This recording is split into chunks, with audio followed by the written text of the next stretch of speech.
Hi, everyone. Yeah, welcome back. Good to see you again. You're looking well. Get yourself a drink and a seat up front. We're going to get started. Because, yes, there's a show. It's all been happening, and now you want to know. But before we can start, we must begin with hello. My name is Sean, your host and fellow. Now grab hold your beverage, your mind just as quick. We're building up for our best sip.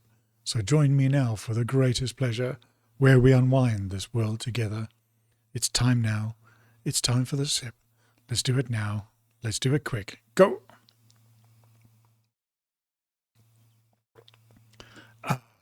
Delicious.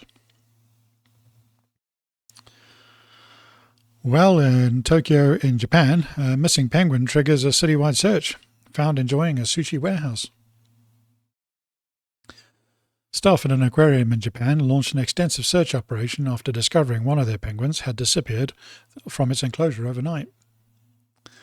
The penguin, described by keepers as unusually curious and prone to wandering, vanished without leaving obvious clues. Initial concerns were serious. Officials feared theft, injury, or that the bird had somehow entered nearby waterways. Search teams were assembled, local authorities were notified, and residents were asked to report sightings. Then reports started coming in. Witnesses claimed to have seen a penguin in a parking lot, a penguin crossing a side street, and somewhat less credibly, a penguin waiting at a bus stop. The investigation became increasingly difficult because social media users began posting edited photographs of penguins through the city. Meanwhile, the actual penguin continued its adventures. Security footage later revealed that the bird had slipped through a maintenance gate, navigated several service corridors, and eventually wandered into an industrial district. The breakthrough came when workers at a seafood distribution warehouse reported an unexpected visitor. Employees initially thought a mascot had entered the building. Instead, they found a real penguin calmly inspecting containers of fish. According to warehouse staff, the animal appeared healthy, relaxed, and exceptionally interested in tuna. One worker said it looked like it had arrived exactly where it wanted to be. By the time the rescuers arrived, the penguin had reportedly spent hours wandering the facility while receiving considerable attention from employees. Photographs showed the bird standing beside pallets of seafood, supervising warehouse operations, and appearing remarkably unconcerned about the search effort underway on its behalf. Aquarium staff successfully recovered the penguin without incident. The warehouse workers were reportedly disappointed to see it leave. Online reaction was immediate. Users described the bird as the world's smallest seafood inspector, a criminal mastermind with excellent taste, and the only animal to escape captivity and head directly to an all-you-can-eat buffet. Aquarium officials later reviewed security procedures to prevent future escapes. The penguin reportedly returned to normal life, and the warehouse workers reportedly still ask about it. Meanwhile, over in Iran, I didn't really cover Iran much last week as there hasn't really been much change, but I'm going to go through it day by day and just bring you up to speed. So on June 1st, which was Monday last week, Iran suspended US negotiations, citing Israel actions in Lebanon and the US naval blockade of the Strait of Hormuz as issues for violating the ceasefire. Small skirmishes continued, back and forth attacks between Iran and the US, and some reports of deaths of political prisoners.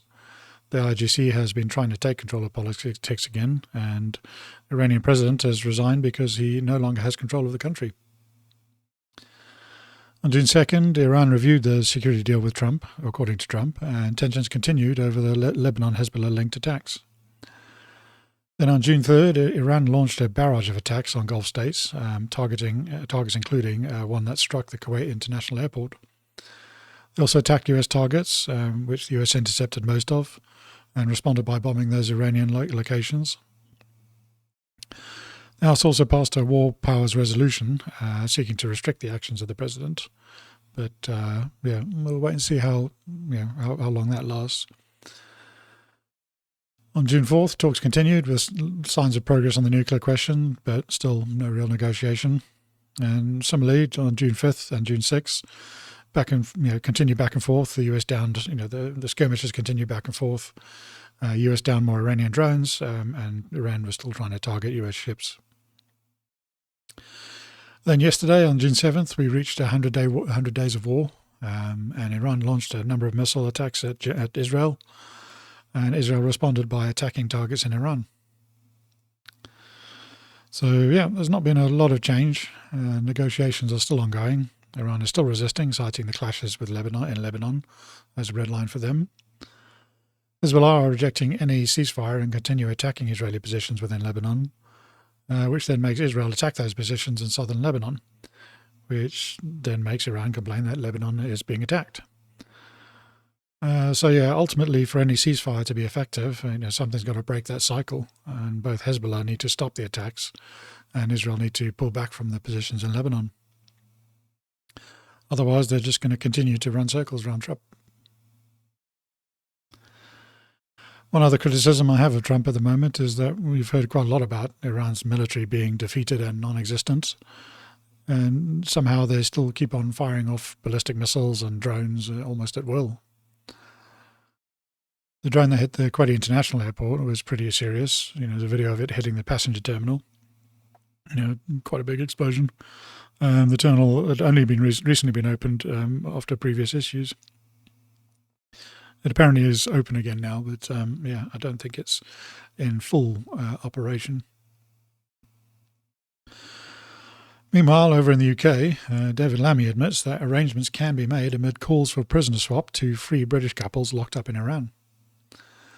This is from The Independent.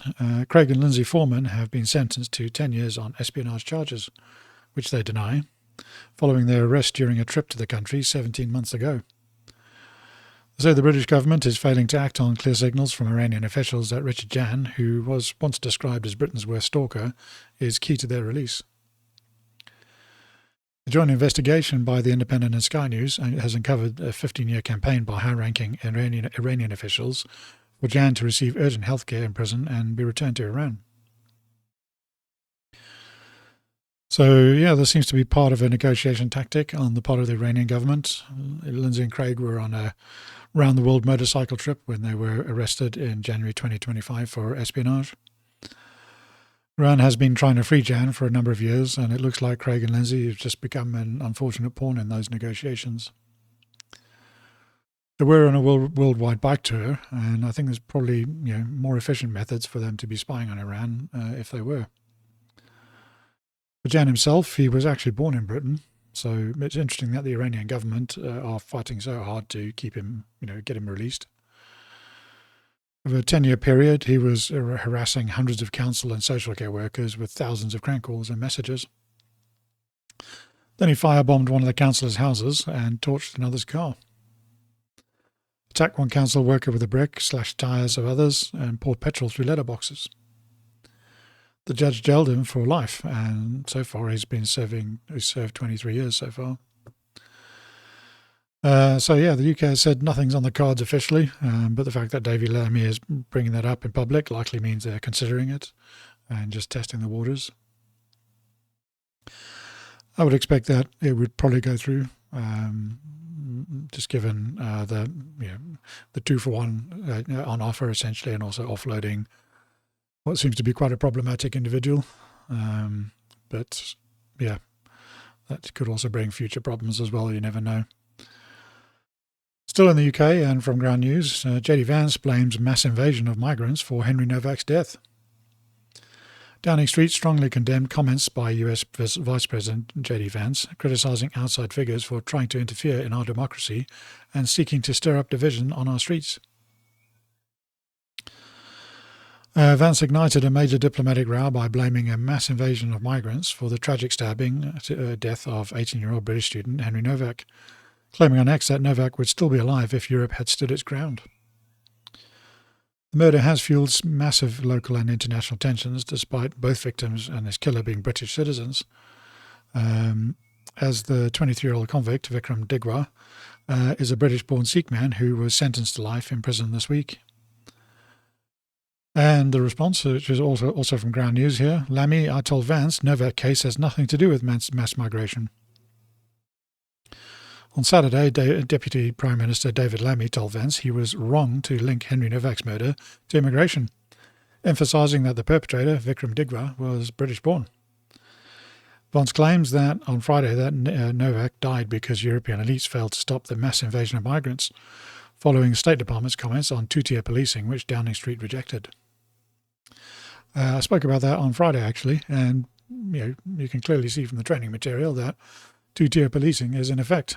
So just need to read the training materials and just see the comments about that that people mustn't be treated equally, and that is immediately admitting that you're treating people with in two tiers. There's different outcomes depending on your skin color.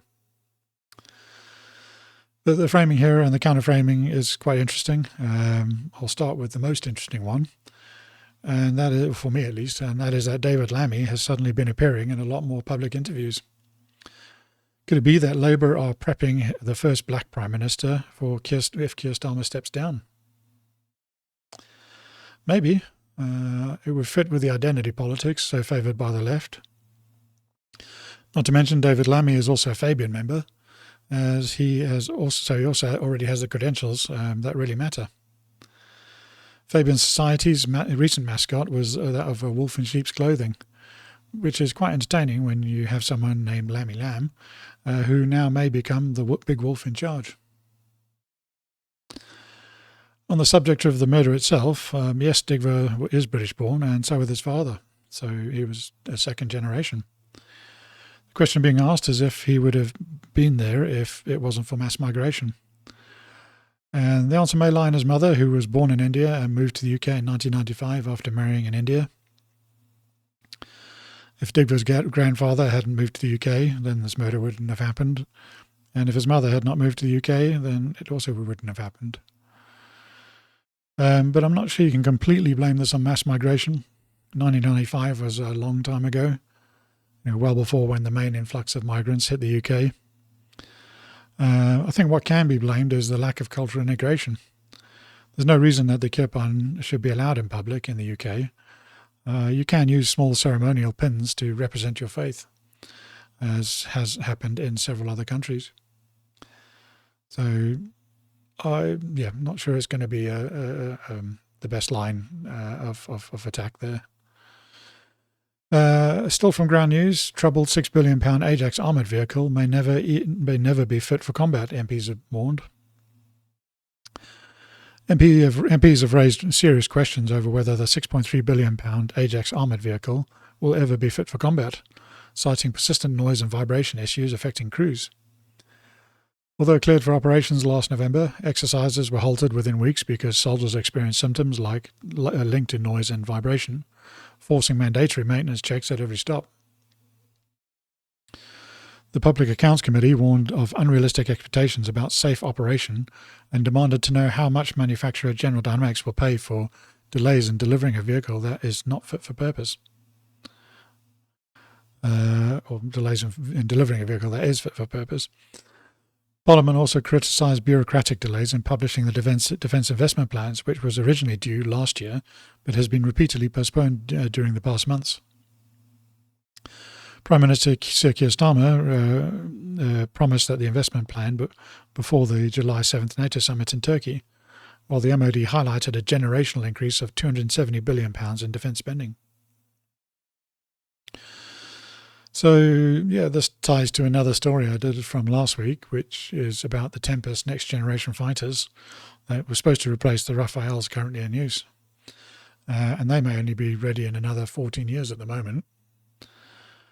This program in particular has been repeatedly called one of the UK's most troubled defence procurements, the Ajax vehicles. It initially started out well, using the off-the-shelf proven vehicles and designs, but ran into difficulty with the scale of customisations the UK tried to apply. This was all a post-contract as well, so they agreed a deal.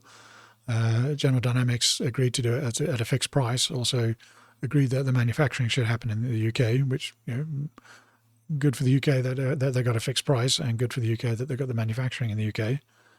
But a fixed price contract and then starting to add on all the customisations, that's not going to work out well. Critics, including the National Audit Office and parliamentary reports, have highlighted that the MOD and GDUK underestimated the complexity of this hybrid approach.